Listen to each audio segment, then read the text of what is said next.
Coming up on Mountain News this morning, times of tragedy bring members and the pastor of an Eastern Kentucky church closer together. And a pizza restaurant that opened shortly after the flood thrives as its community continues to show its support. Dedicated to Eastern and Southern Kentucky, this is WYMT Mountain News this morning. Good morning to you. It's almost 5 o'clock on your Monday morning. I'm Dakota Makris. Good morning to you. Let's take it over to Brandon for a look at our forecast this morning. And it's, I guess it's kind of comfortable outside. Yes, for now. Some big changes are coming. Yeah. So again, enjoy today. Even with the rain chances, even with the cloud cover, today is going to be one of the nicer days of this week. We'll talk more about that here in just a little bit, but let's talk about current conditions first this morning. Satellite radar, we had a little bit of rain overnight there. Very spotty, not a whole lot going on there. Let's take a look, and you'll see that it's been kind of hanging around the southern border, but it's starting to spread a little bit northward now. So again, take your rain gear with you this morning. You might need it at times during the daytime hours. Jacksboro, the only sensor out, but everybody else is basically in the 40s.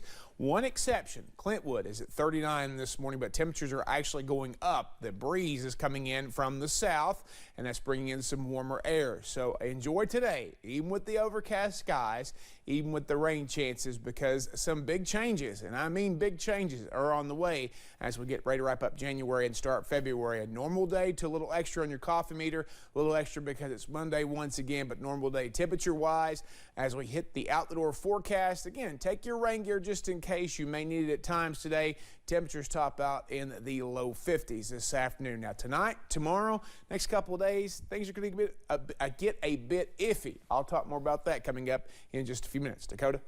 All right, Brendan, thank you. Well, Saturday marked the 6-month anniversary of the July 28th flood that wrecked so many communities throughout our region. Our Chandler Wilcox went to Letcher County to talk to flood survivors about how they remember that day and what the next step is.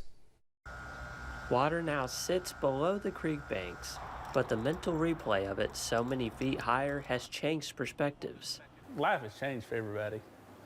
Don't take nothing for granted. Stuff is just stuff. Your life is more important. Separating life from destroyed items has not been easy for a lot of flood survivors. It was picking up each other that is helping them through the grieving process. The kindness that people showed us is what really sticks out. I've tried to move past all the the devastation that happened, and really at this point, I can focus more on all the help that we received. Even through all of the destruction, packing up and traveling outside of the region was not on Lacey's list for recovery. I think sometimes my work is for a specific community, and the community is here. Nor is that the mission for Wallace, a man who grew up in the firehouse and plans to rebuild the Letcher County Volunteer Fire Department that the flood washed through. We're going to rebirth our new fire department here, start next week. We're doing funding basically on our own with some insurance. Hopefully we'll be back bigger and better than we ever were. Wallace says they are also taking donations through their Facebook page. In Letcher County, Chandler Wilcox, WYMT Mountain News. Letcher County pastor was united with his congregation in faith after experiencing tragedies. Bill Jones, who is the pastor of Letcher Independent Baptist Church, lost his son 6 years ago and lost his church 6 months ago. Jones says they are all grieving together through the tough times. When you have broken hearts, you'll never lack for a congregation, and we've got a lot of broken hearts here. People lost everything. Gwen and Arthur lost their store. They're building back, but good night. Bill Jones says the church is relying on local help to rebuild. Well, 6 months following the flood, one Breathitt County family was able to return to their home that was destroyed. When floodwater started rising outside her home, Chelsea Dunn was working to save her pets and help her parents across the street, all while 8.5 months pregnant. The flood damaged her home and swept away many of the baby's items. After months of renovations and replacing all they lost, the family was able to bring their newest addition home, who has a unique name that reflects all the family has overcome.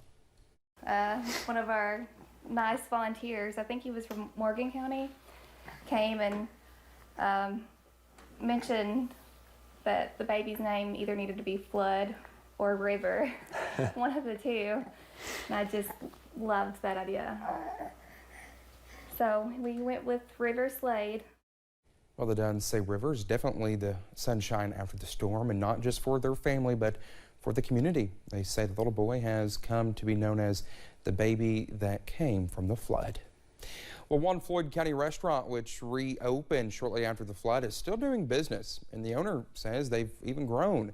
Our Jordan Mullins has more from the Garrett Fountain and how their doors have stayed open thanks to the community. 6 months ago, the Garrett area was one of many communities across the region rocked by flood waters. Pure chaos.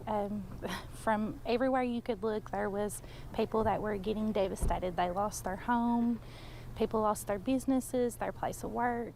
As soon as the water subsided, the Garrett Fountain worked to rebuild and reopen, while its employees and owners also tried to rebuild their own lives. It's been a struggle. Like, everybody's trying to bounce back to work and rebuild at home and financially, and we're all just one big happy family trying to make it. A little more than a week after the floods, the fountain was open and in full swing. It meant everything to come back to work and kind of step away from your home life to come here and be a part of something greater. And 6 months later, the owners say they and the restaurant have grown throughout the traumatic experience. They came out when they didn't have the money to spare, and they still came out to support us because they wanted to see these doors stay open, and that's just been amazing. Thanks to the love and support of their customers and their community. In Floyd County, Jordan Mullins, WYMT Mountain News. Well, the owner also said without God, none of this would have been possible, and wanted to personally thank each and every one of their customers. Well, thank you so much for getting your Monday morning started with us here on Mountain News this morning. When we come back, lawmakers show some concern over not having access to the string of classified materials found involving current and former U.S. leaders. And today will be one of the better looking days this week, even with the rain chances. Big changes are coming as early as tonight. I'll track them out for you in about 3 minutes.